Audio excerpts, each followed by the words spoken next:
The Fusiliers are mounting a defiant stand on Carnot against the BLNR. They have rallied the forces off-world. We are doing everything we can to stop them at the capital gates. Will we succeed?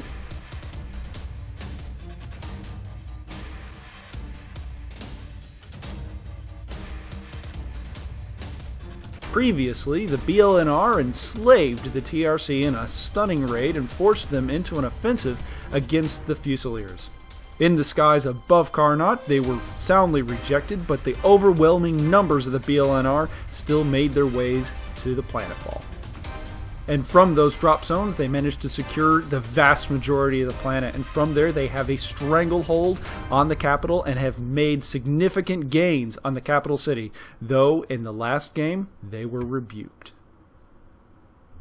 It's the last stand, and we're going to go ahead and throw in a little bit of our Christmas gift from Defiler himself. It's that Ares right there, the tripod. I wasn't a big fan of them until I sat down and actually chewed through the stats. Those things are pretty cool. And in what is effectively round 2 of the capital assault, Hunter is bringing in with the BLNR a variety of heavy assault mechs. He actually out-BVs me to some degree as a result of some of the campaign shenanigans that has been occurring.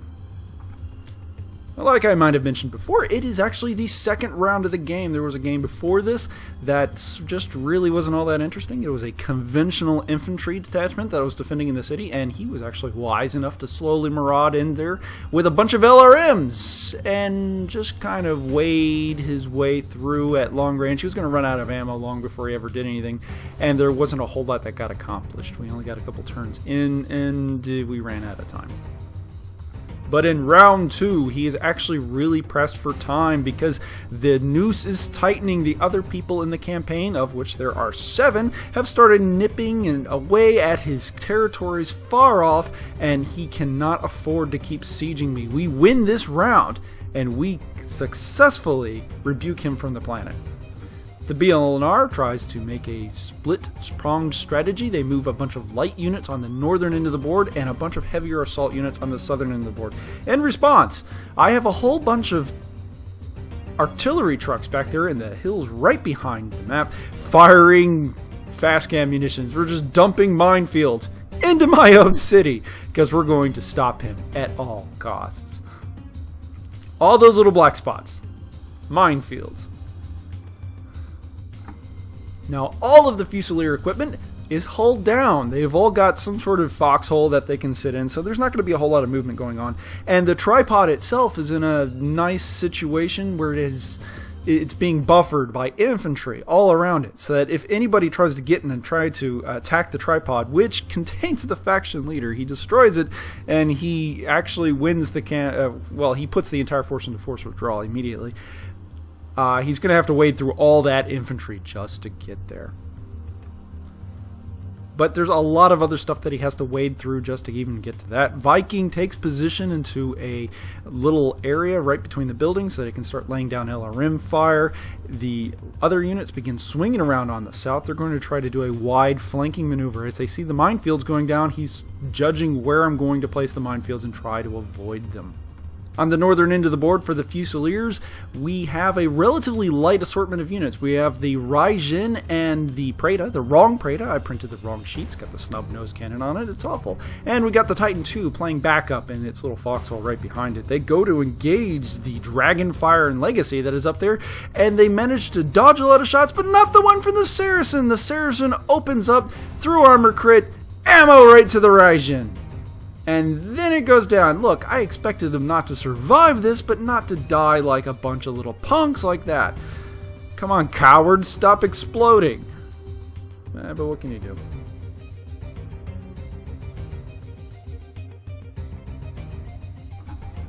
What's interesting to see is that the tripod actually has an officer in it that gives you a +2 mod to your initiative, which is actually really, really nice to have. But I have so much infantry on the table that it is completely irrelevant. The beginning of every turn is just me just telling the infantry to sit in their little foxholes and in their entrenchments. Yeah. He's got to wade into that city and deal with me mano a mano. as I lay more mines out there. Now there's the blue dice lying everywhere. As a matter of fact, we managed to tag the Dragonfire on the northern end of the board, even though it's not really visible, and he's going to have to walk through it. And in the interim, we got the Preda doing everything it can to slow down those heavier mechs, but it's really, really outclassed. Titan moves out, tried to put itself in a position so that it can take on either the northern end or the southern end, but it's really just slow. Shots are still actually very sparse, even though the Viking is managing to land shots at random targets that it can see. It's not really being all that much of effective fire. Cestus manages to take some shots at the tripod. The tripod responds in kind, and we're trying to be very knowledgeable of the heat load because the primary version actually has quite a bit of a heat problem. So we end up just firing the clan ERPPCs on the inner sphere frame, which seems a little odd. It takes a little, you have to get used to that, but it's really appreciative. He manages to tag the Cestus over and over again and rips it quite a bit up. And on the northern end, the Preda can't seem to hit the broadside of the barn. Again, I keep moving it like it is the medium laser version, but no, with that snub PPC, I just hate that design so much. Look at him, he's so cute. I love that thing. It's pretty awesome. I love the rules. It's very fluffy. At first it just looks really stupid and overpowered, but it's really quite awesome. He's having quite a bit of trouble trying to advance to it as we keep laying minefields out in front of him, and the light mech out in the field just can't seem to do anything. This mech is proof that the clans are involved in quite a bit of mercantilism. It's actually a direct response to the people that have built it. Do you know what it is? It's the Mad Dog! That's right. It's a great fire support mech, only because you never want to get shot with it, because it dies like a piece of fire support. The Aero 4 trucks continue to pummel the field. We are labeling everything we can. The shots are actually being quite accurate, considering the mods, because sometimes they're firing blind. They're just correcting the shots that they have. And the minefields are just splashing everywhere. And now we're starting to close the gap on the eastern side of the board, where we have just the shootist, which is just right outside of camera, trying to hold down against the cudgel that is trying to get real close and fresh with the poor guy. The fighting is actually getting quite bitter as the fire support platform is completely removed. Again, the Viking is just out there by himself hammering out everything that he can, so I figure let's move the infantry out there. It can keep up with it if it walks backwards, or at least force them to move. Instead of just sitting out there waiting to die, we move the Purifier infantry. We start moving it out there, forcing the Viking to at least dislodge himself and start moving back and fire at the less interesting Purifiers in the field by himself. Meanwhile, on the northern end of the board, things are still continuing to get dicey. The BLNR Hunter can't seem to shake off the relatively inept Preda. He can't afford to ignore it as the Titan rounds the corner to try to even up the odds, but nonetheless, he can't seem to get rid of it, partially because even though I'm not always winning the initiative, I can sink so much of the initiative tank into infantry moves that it's just irrelevant whether or not I actually won it. He actually laments quite a bit about it. And I admit, it is a little cheesy. But hey, I'm playing a defensive battle in a city. I'm taking infantry. Aero 4 trucks again continue dropping minefields everywhere. We've effectively turned the entire city into a place you never want to take your kids. Unless, of course, you want them missing limbs, which that's just really, really sad. But you can imagine there's not going to be any rat problem after this. Not that there is. I mean, if you believe that there's a rat problem here, that is BLNR propaganda, and you should completely ignore it. And despite the propaganda, you would think that the Preda would at least know how to survive itself, but a couple seconds ago it died again. Guess who shot it? That stupid scimitar. Through armor crit. Went gyro engine. There are going to be Cuban hit squads sent to every member of that man's family, and I am going to kill every crew member of that tank. I mean, he hasn't missed. Every turn, it hits. And this is the third turn it shot. It went straight through armor. The tripod begins throttling its engine just a little, stretch its legs, try to see what it can do, starts opening up on the cudgel as much as it can in the corner, trying to make up for the fact that we just lost everything on the northern end. We've got one Titan II out there handling a couple mechs, and it's not going to do it very well. It's got to defend the aero trucks that are behind that hill, while on the southern end of the board, we are getting overwhelmed as I opt not to move the shootist, keeping him in his foxhole so that he can get a better mod with that AC-20 against the cudgel that was literally trying to kick his head off. Now, if it wasn't clear before, it should be pretty clear now that we got problems. The Fusiliers have lost the flank on the northern end.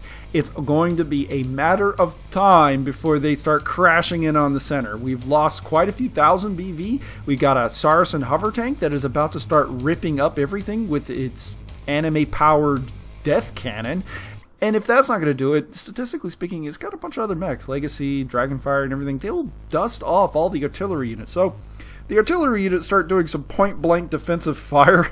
They start launching the minefields as close as they can in all the avenues that they think that the mechs on that side of the field is going to be coming. Meanwhile, one of the turrets manages to turn around and continues to support the Ares, the leader of the faction, and their valiant last stand. Meanwhile, they send the Dragonfire up into danger close. He does not realize it, but you and I both know, or should know, that inside that building, the Dragonfire has got lots of infantry, and he's going to have a lot of issues if he decides to get any closer. Right outside of camera on the bottom right, the shootist is entangling against a cudgel and a berserker. It's really not a great trade, but at this point, that's all I've got to work with, so I gotta hope that AC-20 goes for headshots. Meanwhile, we also make the tripods throttle the reactor just a little bit more, because we've got to start getting dicey, because we gotta press our luck. It's gotta put down some of these mechs. We're doing a lot of damage. That tripod is awesome. It's just doing all kinds of damage, but it hasn't put anything down. We're just chewing off the armor the hard way.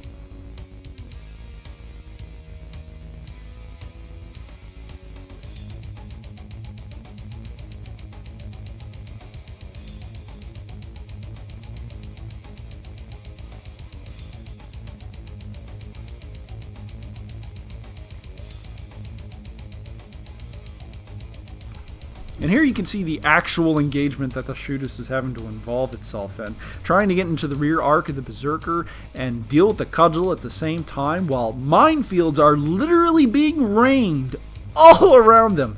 We figure he is a dispendable asset and he's going to die for the Fusilier cause, because if we can entrap all those guys into the minefields, then maybe we can buy ourselves another turn or so as the tripod does everything it can to put everything else down and just generally be awesome.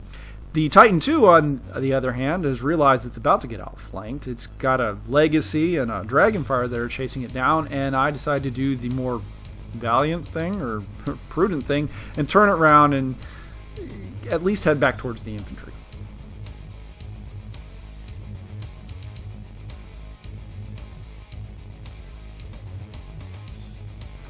So it's ugly. We were starting the game with a BV imbalance. Everything dies on the one flank to a really lousy set of rolls. Or at least, you know, props to him. Maybe his dice were hot. Great strategy. Great strategy. I mean, it's not something that you would expect to actually be able to hold its own, but nonetheless, it ended up causing all kinds of problems, and now we don't have a flank up there, and we just got to try to hold on for as long as we can, hoping to turn the game around, because Battletech, sometimes it just does. So as we start pressing our luck, I go ahead and look over the sheet on what we can do with the Ares. It's impressive. The weapon systems are awesome. And you know what? That Berserker on the side of the board, it didn't move that much. It's got a good to hit mod. So I go ahead and take a look at the odds, and I don't exactly alpha strike, but I open up with everything that I can. We open up with all the streak SRM6s. I figure some of them aren't going to hit or something, and we're going to have a nominal heat load. It's already got +5 or so. It'll be fine. It opens up, hits with everything, and pegs something like 15 on the heat scale. And guess what? It passes the first heat check, fails the second with snake eyes. It's just so frustrating. The thing shuts down. The turn that we needed it to open up and really make its points back, it decides to just shut off. Game over, man. Game over. I mean, if it was bad at first, now it's getting worse as the shootist falls down under the weight of fire from the cudgel and the berserker. The Ares has shut down just because the tech at the controls must have been asleep. I guarantee you the faction commander is crawling through the innards of that thing with a pistol just to shoot the frickin' engineer that shut the thing down. The Titan II on the northern end of the board is now fighting for his life against 2 heavier assault mechs, and it does not look like it's going to be able to survive for much longer. Meanwhile, I go ahead and post this all to Facebook, chewing out my brother for handing me shitty equipment, and you know what? All he does is, well, he had trouble beating me mano a mano, but by God, he can curse my dice when he's not even in the frickin' game. So even then, we're sending the infantry out this turn, trying to make up any kind of losses that we might be able to put them into force withdrawal or something. But we haven't even put down Mech 1 out of the BLNR. We haven't. I mean, we've done a lot of damage. We've stripped the armor off of a lot of units. The Ares has been hitting on like 4 or 5 pluses on everything it shot at except for the last turn, in which it miraculously hit everything. And he just has the board. He wipes off a couple infantry stands. The Viking continues moving back and using the LRMs. It has successfully been displaced, but the infantry chasing it down all died. BLNR lighter units and Saracen begins ripping up the Aero 4 trucks behind the hill, and things just start disintegrating. We're just trying to see at what point in time that the BLNR can actually make do on killing the faction leader or generally just making a mess of things. But he successfully gets to the point where we have to call the scenario. The scenario suggests that we end once half my units are in forced withdrawal or destroyed. And here we are. He successfully won. The Fusiliers are routed off of Carnot. This is a dark time for the Fusiliers as we end up having to push everyone onto the dropships just as quickly as possible. This campaign round, I did not have the dropship capacity to move everyone off. The militia unit, or at least the conventional unit that I had mentioned in the beginning of this Batrep, ended up getting left behind, completely cut off and destroyed. This really puts the Fusiliers on uneven footing. BLNR Hunter had suggested on a couple times that I should caveat to his demands, and I'd said, no, we will fight them at the gates, we will cancel the apocalypse. But it ended up being somewhat for naught, as you can see, because this game went tits up from the beginning. It just happens that way sometimes. Nonetheless, he played a good game. The forces that are left are going to route off to 2 of the colony worlds, to Panjang, which is currently being engaged by the TRC, and you will see in the next Batrep, and Raishev, which is another world that we used to have complete control of, but the Fusiliers, with the sharks in the water, had to pull all its stuff back and help defend the capital world, and as a result, nearly everyone else started jumping on that moment of weakness. We'll be back, though. This has been an Ouchies Batrep, and thanks for watching. And apologies for the slightly off picture quality on some of these pictures. We didn't realize that the picture quality was being affected quite so much by the light until many days later. But it doesn't matter. It's Hunter's world now. He can keep the mine-infested mess. 4 or 5. You flanked or cruised?